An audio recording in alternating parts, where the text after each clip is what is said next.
अस्सलाम वालेकुम जी। Lecture 112 start करते हैं जी। वैसे तो सिलेबस हमने एंड कर ही दिया था 111 में, बस ऐसे ही दो चार चीज़ें छोटी मोटी पेंडिंग थी, तो वो डिस्कस करते हैं और स्टैंडर्ड्स हाईलाइट करने हैं 10 से 15 मिनट के लिए। तो स्टैंडर्ड्स अरेंज करके बैठिएगा। जो रिमेनिंग स्टैंडर्ड्स हैं, 4 स्टैंडर्ड्स रह गए थे, 23 और IS-23, IS-8, EPS और कैश फ्लो, ये 4 हाईलाइट होने से रह गए थे। अच्छा जी, कैश फ्लो का टॉपिक है इसके अंदर डेफिनेशंस हैं, इंपॉर्टेंट है ये डेफिनेशंस। कैश की डेफिनेशन है और कैश इक्विवेलेंट की डेफिनेशन है, लेकिन ज़्यादा परेशानी की बात नहीं है, यहाँ से पढ़ लें, हाईलाइट करेंगे स्टैंडर्ड से। Cash comprises cash on hand, demand deposit, bank overdraft which are repayable on demand, और cash equivalents are short term highly liquid investments that are readily convertible to known amounts of cash. ठीक है, cash खुद तो हो गया ना, cash in hand, demand deposit और bank overdraft. ठीक है, जो रीपेबल ऑन डिमांड हो जाए, रीपेबल वाले वो माइनस के साथ इधर आ जाते थे। कैश इक्विवेलेंट क्या है जी? Short term highly liquid investments जो कि readily convertible into known amount of cash है, लेकिन उनके आगे ये भी बात लिखी है, which are subject to insignificant, यानी कि कोई सिग्निफिकेंट रिस्क नहीं है चेंज इन वैल्यू का, ये कैश इक्विवेलेंट कहलाता है। बाकी इन एग्जांपल्स को एक दफा सिर्फ एग्जांपल 1 को पढ़ लीजिएगा, इसके अंदर ये इंपॉर्टेंट बात है। इन्वेस्टमेंट किसी के शेयर्स खरीद रखे हैं आपने, ये भी इन्वेस्टमेंट होती है, इन्वेस्टमेंट इन शेयर्स, इसके बारे में कहा जाता है कि ये कैश इक्विवेलेंट नहीं है। बाकी तो इजी आपको समझ आ जाएगा, एग्जांपल 1 पढ़ लीजिएगा इसके साथ। उसके बाद इस चैप्टर के अंदर आप आ जाएं, ये हमने डिस्कस किया हुआ है, लिखा हुआ भी है यहाँ पे, इंटरेस्ट, डिविडेंड और टैक्सेशन। इंटरेस्ट पेड जो है, इसके बारे में सजेस्टेड क्या है? ऑपरेटिंग एक्टिविटी रखो। डिविडेंड पेड के बारे में सजेस्टेड है financing. Interest receive, dividend receive के बारे में भी क्या था? इन्वेस्टिंग। ये सजेस्टेड है, बाकी अल्टरनेटिव ऑप्शंस भी मौजूद हैं, लेकिन मैंने सजेस्टेड को ही हाईलाइट किया है, और ये बेस्ड हैं इलस्ट्रेटिव एग्जांपल ऑफ IS-7। ठीक है जी। उसके बाद जी इस चैप्टर के अंदर अहम बात है, ये भी हमने डिस्कस कर लिया था आखिरी क्लास में, presentation of bad and doubtful debts. ठीक है जी, इसमें ऑप्शंस हैं कि आप चाहो तो ग्रॉस डेटर्स को लो और फिर प्रोविजन को अलग से एडजस्ट करो नॉन कैश। ठीक है, और चाहो तो नेट डेटर्स ले लो। अब ये एक एग्जांपल है जिसके अंदर सिंपल सा उन्होंने ग्रॉस डेटर्स को लेकर, ये देखो डेटर्स इन्होंने लिए हैं ग्रॉस, ठीक है, 500 और 480, ठीक है, डेटर्स ग्रॉस लेकर, लेकिन फिर मजबूरन इनको यहाँ पर पूरी प्रोविजन आप अपने हिसाब से करेंगे ना, पूरी प्रोविजन डाउटफुल डेट का जो बैड एक्सपेंस आता है अकाउंट, वो इन्होंने एडजस्ट किया हुआ है। मैं बल्कि कर देता हूँ आपको अपने हिसाब से, हमने सवाल किया था वैसे। Debtors brought down 480, carry down 500, ठीक है जी। उसके बाद provision for doubtful debt, opening 12, closing 15।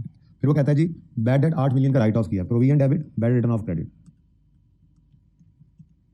ठीक है जी, बताएं जी बैलेंसिंग बैड डेट एक्सपेंस क्या आ रहा है, जो कि प्रॉफिट एंड लॉस वाली फिगर होती है, 11 रुपये। अब हमने क्या करना है, हमने एडजस्टमेंट करनी है। तो प्रॉफिट बिफोर टैक्स पता नहीं क्या है, सवाल के अंदर गिवन नहीं है, लेकिन हम एडजस्टमेंट फॉर नॉन कैश के अंदर और फिर एडजस्टमेंट फॉर वर्किंग कैपिटल के अंदर आते हैं, वर्किंग कैपिटल आइटम में। ठीक है जी, ग्रॉस पर चलना है तो क्या करना है, आपको ग्रॉस डेटर्स लेने पड़ेंगे, यानी 480 माइनस 500 कितना बना? 20। कोई और चीज़ तो नहीं है छुपी हुई? ठीक है, 20। और फिर मजबूरन आपको प्रोविजन का चेंज भी लेना पड़ना है। मैंने कहा था इसको ऐसे ही लो जैसे लायबिलिटी बढ़ गई है, याद आ रहा है आखिरी क्लास में? तो लायबिलिटी का बढ़ना क्या होता है? क्रेडिट, तो कैश फ्लो डेबिट, यानी पॉजिटिव साइन के साथ या नेगेटिव के साथ? लायबिलिटी बढ़ी है कि कम हुई है? अच्छा मुझे एक बात बताओ, बैड डेट एक्सपेंस भी तो हमने हमने ग्रॉस डेटर्स लिए हैं। अच्छा, ये क्या कह रहा है? Bad debt of 8 million were also written of during the year. ठीक है जी, ये राइट ऑफ हुए हैं दौरान साल। ठीक है, तो 500 तक आते आते ये माइनस हो चुके हैं। ठीक है, अच्छा पॉज कीजिएगा भाई, पॉज कीजिएगा। अच्छा जी, मैंने आपको कहा था कि जब आपने यहाँ पर ग्रॉस डेटर्स ले लिए, ये हमने कौन से डेटर लिए हुए हैं जी? ग्रॉस। ठीक है, तो फिर आपको मजबूरन एडजस्टमेंट फॉर नॉन कैश के अंदर, ये एडजस्टमेंट फॉर वर्किंग कैपिटल में बकायदा लिखना चाहिए था, डेटर्स। ठीक है जी, डेटर्स। अब मैंने यहाँ पर ग्रॉस नहीं लिखा क्योंकि मैंने नेट भी यहीं पे सामने शो करना, ये ग्रॉस लिखा हुआ। तो ओपनिंग से क्लोजिंग तक आते आते डेटर्स में क्या आया है? इंक्रीज कितने का? 20 का। डेटर्स बढ़े तो डेटर्स डेबिट, तो कैश क्या हो जाएगा? नेगेटिव। ठीक हो गया जी। उसके बाद मैंने आपको कहा था प्रोविजन के साथ भी ऐसा ही कर लेना। ठीक है, वो 12 से 15 तक आते हुए प्रोविजन क्या हुई है? बढ़ी है। प्रोविजन क्या है? उसी तरह से कर लो, बिल्कुल उसी तरह से कर लो जैसे यहाँ पे सोचा था, ऐसे लिखा था ना, प्रोविजन 3 रुपए से बढ़ी है। प्रोविजन का अगर ये लेट से लायबिलिटी है तो ये क्रेडिट होगी, दूसरे पे कैश पे क्या पड़ेगा? तो नेट क्या बन गया? नेट क्या बन गया? नेगेटिव 17। अच्छा, अब ये जो ICAP ने सोल्यूशन दिया हुआ है, इसमें उन्होंने 28 को नेगेटिव किया, पता नहीं क्या किया हुआ है इन्होंने, आप खुद देख लीजिएगा, और 8 और 3 11 पॉजिटिव है, इन दोनों का नेट करें तो क्या आता है? नेगेटिव 17। यहाँ पे भी क्या आ रहा है?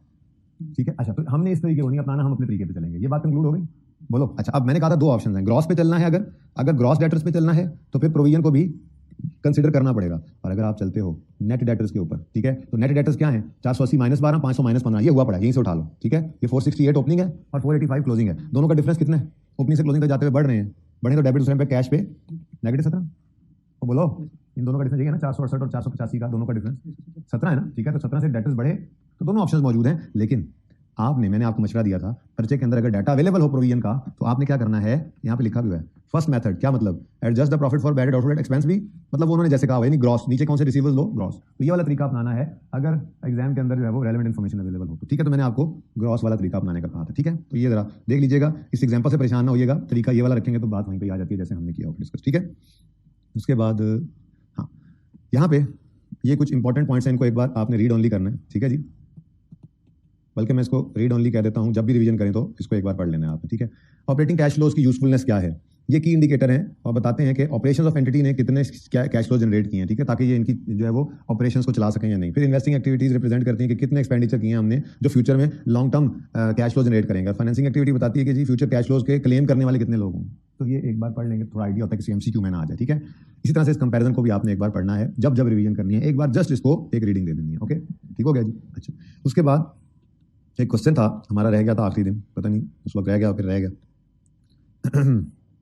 वो था जी, ट्रायल बैलेंस से हमने कहा था कि कैश फ्लो का सवाल बनाना भी आ सकता है। तो भाई बिल्कुल कोई फर्क नहीं है, बिल्कुल कोई फर्क नहीं है। ये सवाल मैंने इसलिए करवाना था कि एक मैंने इसके अंदर आपको विद दिस ये जो लाइन लिखी हुई है यहाँ तक, एक तो मैंने ये एडजस्टमेंट समझानी थी, दूसरा मैंने आपको ये कैपिटल जो लिखा हुआ है इसके अंदर ये जो तरीका इसने किया है ये प्लस प्रॉफिट चूंकि कैलकुलेट नहीं है तो इस एडजस्टमेंट को समझाना है।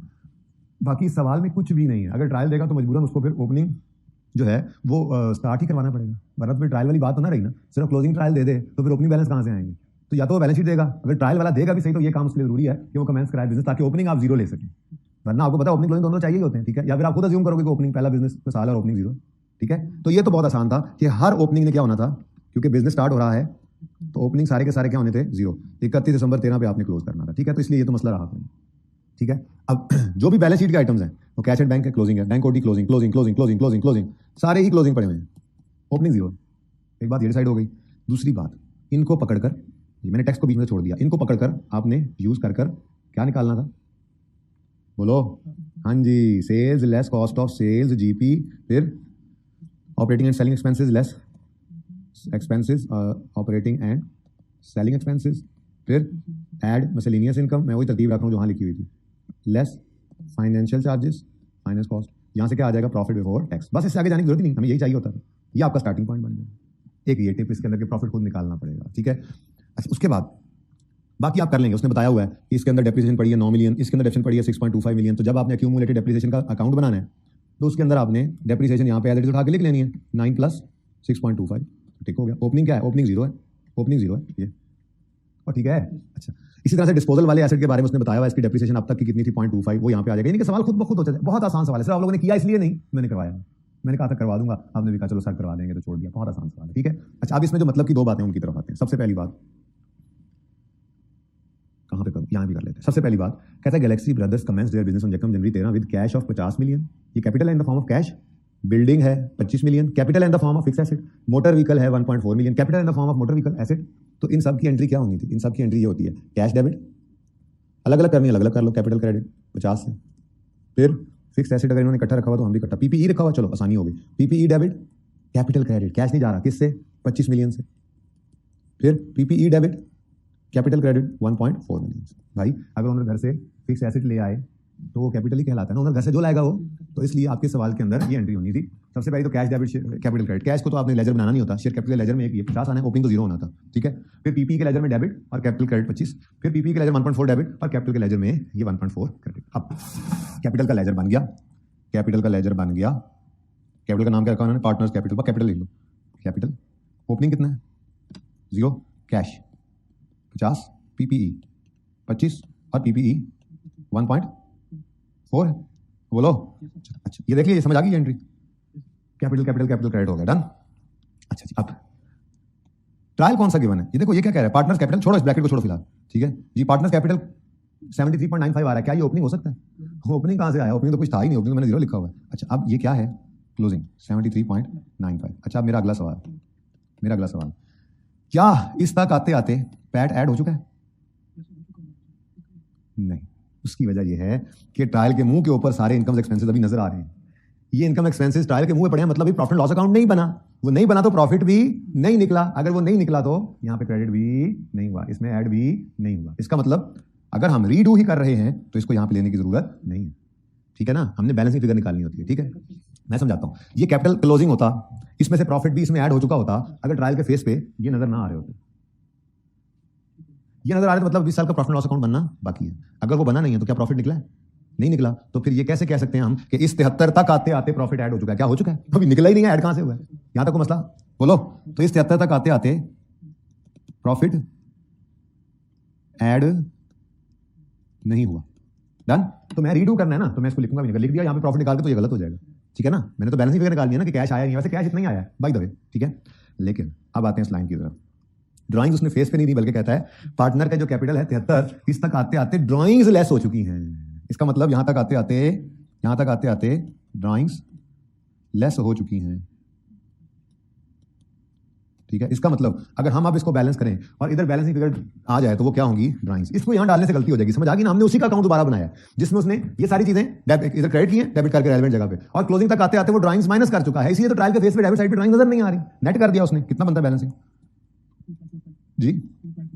2 पॉइंट।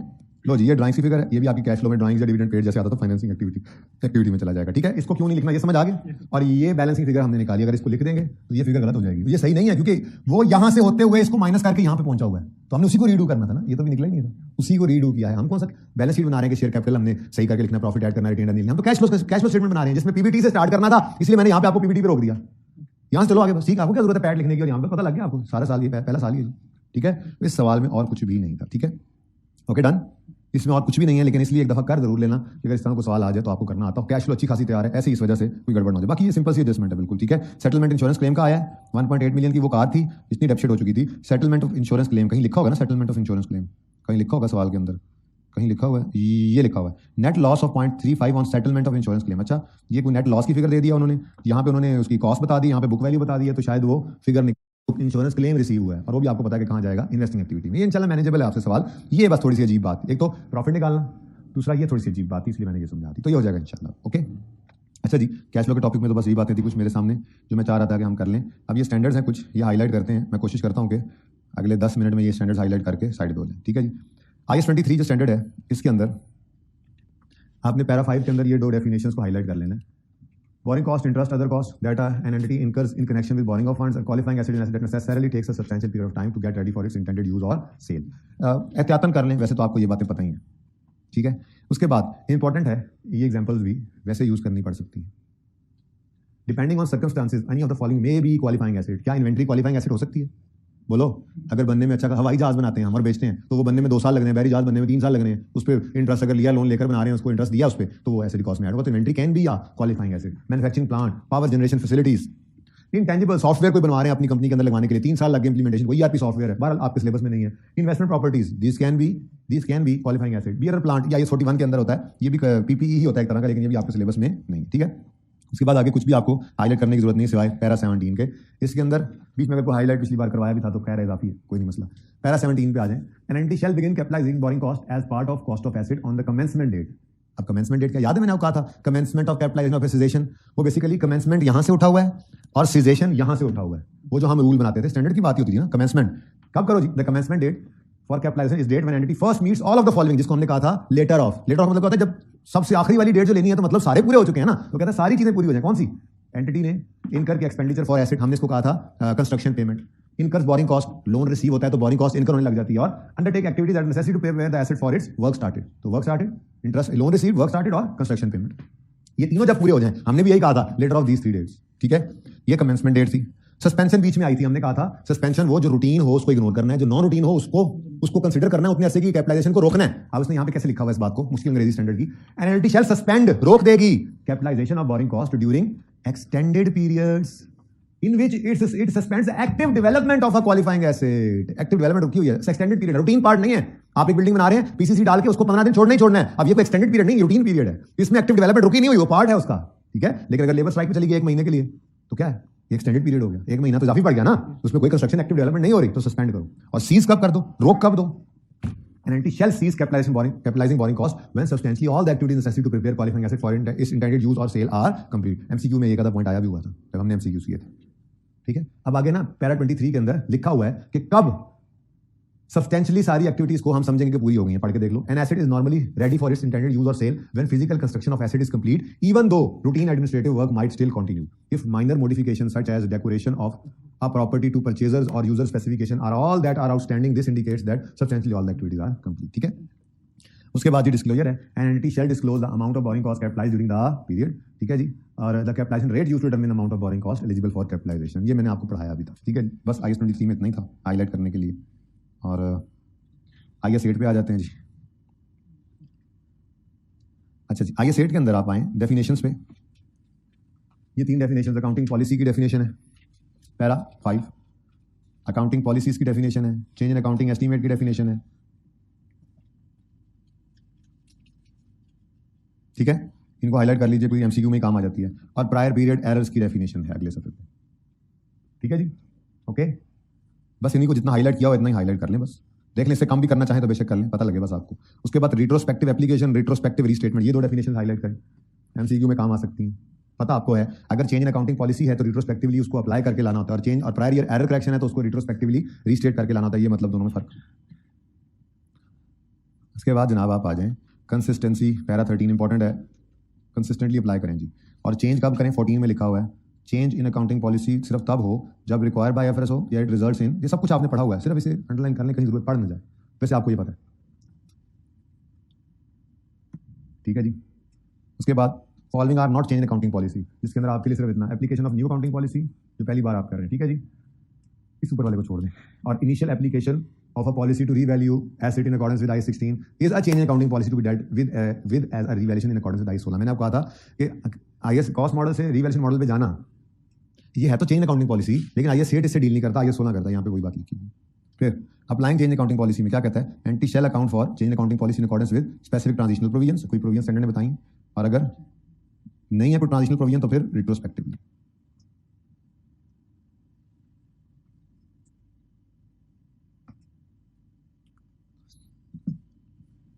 नेक्स्ट पैरा 22 है, अगर चेंज अकाउंटिंग पॉलिसी अप्लाई किया जाए रिट्रोस्पेक्टिवली तो एंटिटी को क्या करना पड़ता है, ओपनिंग बैलेंसेस को सही करना पड़ता है और अर्लीस्ट प्रायर पीरियड प्रेजेंटेड तक जाना होता है। ठीक है जी, और अदर कंपैरेटिव अमाउंट्स जो है उनको भी जो है वो न्यू अकाउंटिंग पॉलिसी के, मतलब यूं समझना जैसे हमेशा से वो डिस्क्लोज रही, मतलब हमेशा से वो अप्लाइड रही है अकाउंटिंग पॉलिसी। डिस्क्लोजर में अगर अकाउंटिंग पॉलिसी का चेंज है, आपने उसका नोट बनाया तो डिस्क्लोजर बनाया तो उसके अंदर क्या कुछ हो, इधर देखो जरा, करंट पीरियड और प्रायर पीरियड, याद है आपको मैंने कहा था अकाउंटिंग पॉलिसी का चेंज में करंट ईयर को प्रेजेंट करते हैं। ठीक है, टाइटल बताओ, ठीक है, ट्रांजिशनल प्रोविजन है तो वो बताओ, नेचर ऑफ चेंज बताओ, फिर कोई ट्रांजिशनल प्रोविजन है तो उनकी वो बताओ, फिर करंट और प्रायर पीरियड के लिए आइटम्स अफेक्टिंग SOCI SOF भी बताओ, EPS भी है तो बता दो। ठीक है जी, और amount of adjustment relating to prior periods, retrospective application, अगर इम्प्रैक्टिकेबल है तो सर्कमस्टांसेस बताओ। ये सारी बातें हमने पढ़ी हुई हैं, सिर्फ इनको एक दफा यहाँ से हाईलाइट कर लीजिएगा, इधर देख लो, बस थोड़ा सा थोड़ा कर लो, टाइटल ऐसे ट्रांजिशनल प्रोविजन, फिर नेचर ऑफ चेंज ऐसे थोड़ा थोड़ा करके। ठीक है, फिर description of transitional provision, current prior period के लिए फाइनेंशियल स्टेटमेंट्स का इंपैक्ट और EPS, ये भी आपको बता दिया, और रीस्टेटमेंट हो जाती है EPS पढ़ते हुए हमने देखा था, और फिर ये। ठीक है जी, रिट्रोस्पेक्टिव एप्लीकेशन अगर इम्प्रैक्टिकेबल है, ठीक है, तो फिर उसके सर्कमस्टांसेस भी बता दो, और अगर वॉलंटरीली ये चेंज कर रहे हैं तो वो मैंने आपको ना एक हमारी किताब में टेबल बना हुआ है जिसके अंदर ये दोनों कंपैरिजन में है, तो टाइटल है या नहीं है, खैर मैं दिखाता हूँ आपको।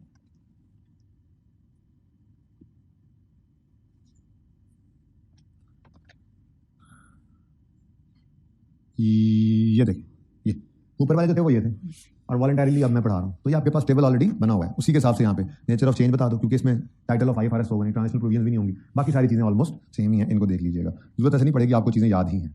ठीक है जी, ये एक मैंने आपको न्यूमेरिकल के पॉइंट ऑफ व्यू से एक पॉइंट बताया था कि अगर मुश्किल हो रहा हो अकाउंटिंग पॉलिसी और चेंज इन एस्टीमेट में फर्क करते हुए, तो उसको चेंज इन एस्टीमेट समझ लेना। ठीक है,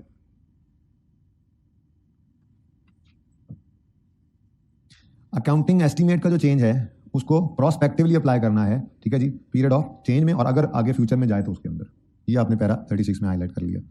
डिस्क्लोजर के अंदर वो कहते हैं entity shall disclose nature and amount of change in accounting estimate that is effect of current period और फ्यूचर पीरियड। नोट बनाते थे चेंज एस्टीमेट का, पहले थोड़ी अंग्रेजी डालते थे कि जी ये हुआ जिस वजह से एस्टीमेट चेंज हुआ है, और फिर प्रॉफिट के ऊपर इफेक्ट बताते थे करंट और फ्यूचर पीरियड्स का, वही लिखा हो। फिर 42 में entity shall correct material prior period errors retrospectively, इनको भी पीछे सही करके लाना है। 43 prior period error shall be corrected by retrospective restatement except to the extent that it is इम्प्रैक्टिसेबल।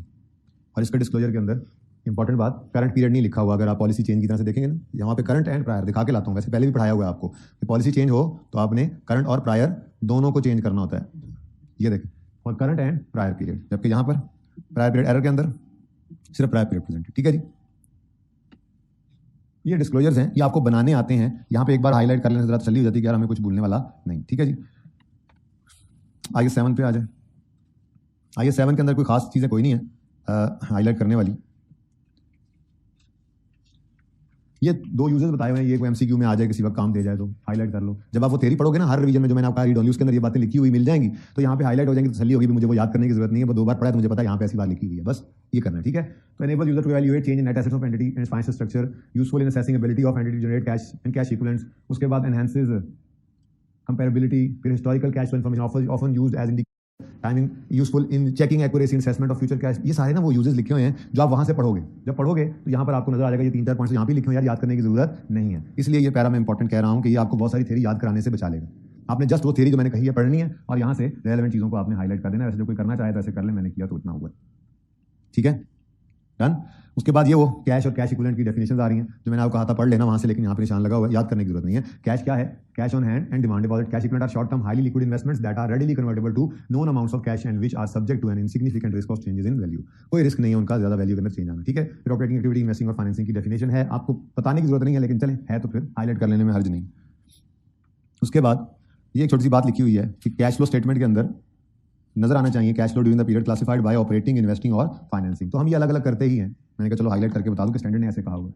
ठीक है, ये कुछ एग्जांपल्स हैं, इनको हाईलाइट कर लेने में हर्ज नहीं है। इससे फायदा ये हो जाएगा कि कोई अगर ऐसी एडजस्टमेंट आ जाती है जिसमें समझ नहीं आ रही तो यहाँ पे आके आप देख सकते हैं, हो सकता है आपको यहाँ से हेल्प मिल जाए कि operating cash flows, examples of operating activities cash flows क्या है जी? From sale of goods, rendering of services, ये भी हाईलाइट करना चाहिए। ठीक है जी, फिर from royalties, fees, commission, to payment to supplier of good services, payment to on behalf of employees, to मतलब सैलरी, और ऑन बिहाफ ऑफ एम्प्लॉइज मतलब प्रोविडेंट फंड वगैरह में पे करना। ठीक है, receipts and payments of insurance entity, क्या मतलब? आपने प्रीमियम पे किया इंश्योरेंस का और जलने पर फर्नीचर आपको उन्होंने क्लेम दिया, ऑपरेटिंग एक्टिविटी में आने। कैश पेमेंट और refund of income tax, cash receipt और पेमेंट फ्रॉम कॉन्ट्रैक्ट हेल्ड, ये रहने दें, इसको रहने दें। ठीक है, अच्छा उसके बाद ऐसे ही इन्वेस्टिंग एक्टिविटी कुछ एग्जांपल्स हैं पैरा 16 में। Payment to acquire PPE intangible other long term asset, receive from sale of PPE intangible other long term, payment to acquire entity equity और debt instrument of other entities, debentures खरीद लिए किसी के, shares खरीद लिए किसी के, investing activity. Receive from sale of equity और debt investment, advances and loan made to other parties, ये कट नहीं रहे हैं, ये अंडरलाइन हो रहे हैं। ओके, और receive from repayment of advances और लोन्स। कुछ एग्जांपल्स हाईलाइट की, ज्यादा सारी नहीं की, सिर्फ ये कुछ कर ली। ठीक है, ताकि अगर कोई चीज ऐसी आज समझ ना आ रही हो, इनको ओपन करो। अच्छा हाँ यार, डिबेंचर्स से खरीदे हैं किसी के, अच्छा यार ये तो इन्वेस्टिंग एक्टिविटी एग्जांपल में लिखा हुआ है, हमने एक बार पढ़ा था, ओपन करके भी देख सकते हैं। ठीक है, फाइनेंसिंग एक्टिविटी एग्जांपल्स, इसमें इशुएंस ऑफ शेयर्स की प्रोसीड्स आती हैं, debentures, loan, notes, bonds issue करें तो उसकी प्रोसीड्स यानी पैसे इनफ्लो आता है, और रीपेमेंट ऑफ लोन वगैरह। बस ये 3, चौथा नहीं करना, बी भी नहीं करना, आपके लेवल पे नहीं है, काटना नहीं है क्योंकि फाइनल में आपके लेवल पे आ जाएगी ये चीज, लेकिन 3 हाईलाइट करें सिर्फ जो कहें। तो एक बार देख लें जरा, ये मेरा दिल है कि इनको हाईलाइट कर लें। ऑपरेटिंग एक्टिविटीज में ये कुछ एग्जांपल्स हैं, इनको हाईलाइट करना है आपने। फिर इन्वेस्टिंग एक्टिविटीज की ये कुछ एग्जांपल्स हैं, इनको हाईलाइट कर लीजिए।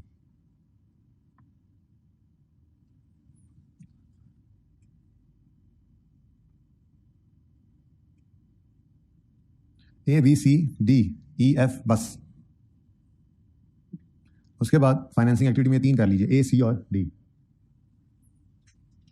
देखो जो कोई बंदा भूल ही जाता है डायरेक्ट मेथड कौन सा था और इनडायरेक्ट कौन सा था, याद नहीं रहा, उसके लिए पैरा 18 है। पैरा 18 में लिखा हुआ है डायरेक्ट मेथड क्या है? Whereby major classes of gross cash receipts and gross cash payments are disclosed, receipts from customers, receive payments to suppliers. ठीक है, ये भी नहीं समझ आता तो ये तो समझ आ जाएगा। इनडायरेक्ट मेथड कौन सा है? वेयर बाय प्रॉफिट और loss is adjusted, PPT start करते थे एडजस्टमेंट्स करते थे। ठीक है, for effects of transaction of non cash nature, deferral accruals वगैरह वगैरह वगैरह। ठीक है, वो सारा कुछ, तो ये किसी को याद ना रहे तो डायरेक्ट इनडायरेक्ट मेथड यहाँ पे लिखा हुआ, और मेरे ख्याल में कोई और पैरा है नहीं जो मैंने हाईलाइट किया हो, फिर भी तसल्ली के लिए देख लेते हैं। बस इतना ही था, ज़्यादा नहीं था, आपको कहा है मैंने। उसके बाद आखिरी स्टैंडर्ड हमारा ईपीएस का स्टैंडर्ड है, इसमें भी कोई ज़्यादा चीज़ें नहीं हैं, डेफिनेशन 2-3 इंपॉर्टेंट हैं। पहली बात तो पैरा 2 में लिखा हुआ है कि ये स्टैंडर्ड अप्लाई पढ़ाया हुआ है। स्टैंडर्ड अप्लाई होता है सेपरेट फाइनेंशियल स्टेटमेंट्स पे, किस एंटिटी की? जो लिस्टेड हो या जो इन प्रोसेस ऑफ लिस्टिंग हो, यानी लिस्टेड कंपनी लिस्टेड है या लिस्ट होने के प्रोसेस में है। ठीक है, उसके बाद एंटी डाइल्यूशन और डाइल्यूशन की डेफिनेशंस पैरा 5 में पढ़ी हैं, ये एमसीक्यूज में यूज भी की थी, मैंने उस वक्त भी पढ़ाई थी आपको। ये इंपॉर्टेंट डेफिनेशंस हैं, इनको भी देख लीजिए। जी जी, IS 33 ये हमने एमसीक्यूज करते हुए इनको हाईलाइट किया भी था, बल्कि 1-2 एमसीक्यूज यहीं से, शायद ये वाला एमसीक्यू डाइल्यूशन की डेफिनेशन थी, उसको हमने यहाँ से देखकर ही सॉल्व किया था। ठीक है, डाइल्यूशन और एंटी डाइल्यूशन सिर्फ इनको हाईलाइट कर लो, बाकी अपने मतलब से थोड़ा बहुत प्लस माइनस कर सकते हो। उसके बाद for the purpose of basic EPS calculation earning होती है प्रॉफिट और लॉस फ्रॉम कंटिन्यूइंग ऑपरेशंस। अगली बात आपको पता है, यहाँ से ना लिखिएगा प्रेफरेंस शेयर कौन सा माइनस होता है, और शेयर्स कौन से होते हैं पैरा 19 में आके। For the purpose of calculating basic EPS number of ordinary shares shall be weighted average number of ordinary shares outstanding during the period. याद है आपको ये बातें? एहतियातन करा रहा हूँ, बहुत थोड़ी थोड़ी चीजें हाईलाइट के कुछ भूल जाए तो। डायल्यूटेड ईपीएस के लिए पैरा 31 हाईलाइट कर लें, for the purpose of calculating diluted EPS entity shall adjust profit और loss attributable to ordinary shareholders and weighted average number of shares outstanding for the effect of all dilutive potential ordinary shares. यानी profit को भी और shares को भी आपने डायल्यूटिव potential, anti डायल्यूटिव जब होता था उसको इग्नोर करते थे ना, डायल्यूटिव पोटेंशियल ऑर्डिनरी शेयर्स के लिए हमने उसको एडजस्ट किया था। उसके बाद जी आ जाएं आप, एक दो पैराज और भी करने हैं जी आज मेरे। ये रिट्रोस्पेक्टिव एडजस्टमेंट्स बहुत इंपॉर्टेंट है। हमने एक बात की थी कि अगर बोनस सप्लिट कंसोलिडेशन या राइट इशू हो जाए, इस साल में हो जाए, तो ड्यूरिंग द ईयर अगर ये इशू हैं, ये मामलात हैं, तो पिछले साल को भी रिस्टेट कर दो। ठीक है, ये बात यहाँ लिखी हुई है। If number of ordinary shares और potential ordinary shares outstanding increase as a result of capitalisation, जिसको बोनस इशू और शेयर स्प्लिट कहते हैं, या decrease as a result of reverse share split यानी consolidation, calculation of basic and diluted EPS per share for all period presented shall be adjusted retrospectively. यहाँ तक तो बात हो गई। अगली बात, यहाँ पर राइट इशू की बात नहीं की, वो हम ड्यूरिंग द ईयर वैसे ही करते हैं, लेकिन देखो, if these changes occur after reporting period but before financial statements are authorised for issue. ये वो क्वेश्चन बैंक का 5 वो डायनामिक कौन सा था वो, जिसके अंदर हमारे साल के बाद में फाइनेंशियल स्टेटमेंट भी हमारे हाथ में ही है, बोनस इशू वाला हमने कहा था इसको भी अप्लाई करो। तो if these changes occur after reporting period but before financial statements are authorized for issue, the per share calculation of those and any prior period financial statements presented shall be based on new number of shares. The fact that per share calculation reflects a change in number of shares shall be disclosed. In addition, basic and diluted EPS for all period present shall be adjusted for effect of errors and adjustments resulting from change in accounting policies accounting for। यानी कि अगर कोई error हुआ है तो उसकी वजह से भी प्रीवियस को रीस्टेट करना है। और कोई बोनस स्प्लिट कंसोलिडेशन है, इवन हमारे साल में अभी हमारे फाइनेंशियल स्टेटमेंट हाथ में है और अभी ऑथराइज नहीं हुई है, साल एंड होने के बाद भी हुआ है तो कर दो। लेकिन राइट इशू के बारे में यहाँ एक्सप्रेसली नहीं कहा गया, इसलिए राइट इशू अगर आपका मिसाल के तौर पर 31 दिसंबर 2020 हमारा ईयर एंड है, हम मार्च में बैठे फाइनेंशियल स्टेटमेंट बना रहे हैं, अभी ऑथराइज नहीं हुई डायरेक्टर्स की तरफ से, राइट इशू हो गया, उसको ना पिछले साल पे डालना, बस ये मेरा मशवरा है। यहाँ पे लिखा नहीं हुआ है स्पेशली, ठीक है। प्रेजेंटेशन पढ़ाया हुआ है आपको। ईपीएस में कहता है जी, earning per share is presented for every period for which a statement of comprehensive income is present. If diluted EPS per share is reported for last one period shall be reported even if it is equal to, ये बताया हुआ है ना आपको, पिछले साल थी तो इस साल भी हो। If basic and diluted EPS are equal dual presentation can be accomplished. ये बातें सारी की हुई हैं यहाँ पे लिखी हुई हैं। कहता है अगर सेम है तो बेसिक एंड डायल्यूटेड एक लाइन में लिख दो। If entity presents item of profit and loss as separate, it present basic and diluted EPS in that separate statement। ये बताया हुआ है। अगर प्रॉफिट लॉस अलग सफे पे है, स्टेटमेंट कॉम्प्रिहेंसिव इनकम अलग सफे पे है, तो ईपीएस इसमें आनी चाहिए जिससे प्रॉफिट एंड लॉस है। ठीक है ना, इतना ही सिर्फ यहाँ लिखा हुआ है, बाकी बात मैंने आपको वैसे खुद से बताई थी, अगर मुकम्मल होगा तो फिर उसके एंड में शुरू कर देंगे। ठीक है। डिस्क्लोजर के अंदर बहुत इंपॉर्टेंट 2 पैराज हैं, ए और बी, जिससे आपका डिस्क्लोजर बन जाएगा। यहाँ पर वही बात लिखी हुई है। अर्निंग्स को आपने पहले तो अर्निंग्स को आपने रेकंसाइल करना है, amount of numerator in calculating basic and diluted EPS and reconciliation of those amounts to profit और लॉस एट्रिब्यूटेबल टू पेरेंट। ठीक है जी, पेरेंट एंटिटी छोड़ो। Reconciliation shall include individual effect of each class of instrument और weighted average number of shares used as denominator in calculating basic and diluted EPS, और उसकी रेकंसिलिएशन उन share से जो ऑलरेडी हमारे पास हैं। तो ये हमें बनानी आती है, सिर्फ ये 2 चीजें ध्यान के अंदर रखनी है। ठीक है जी, पॉज कीजिएगा जी जरा। ठीक है जी, तो मेरी तरफ से फिलहाल इतना ही है। बाकी फिर भी अगर कोई चीज़ किसी किस्म की नज़र आ जाती है तो मैं इंशाल्लाह, अब कल से मुझे ये सहूलत तो नहीं रहेगी अवेलेबल, तो मैं कैमरा लैपटॉप की स्क्रीन रिकॉर्डिंग करके वो चीज़ शेयर करूँगा आपके साथ, कम्युनिकेट कर दीजिएगा आपको। ठीक है जी, बेस्ट ऑफ लक, अल्लाह हाफिज़।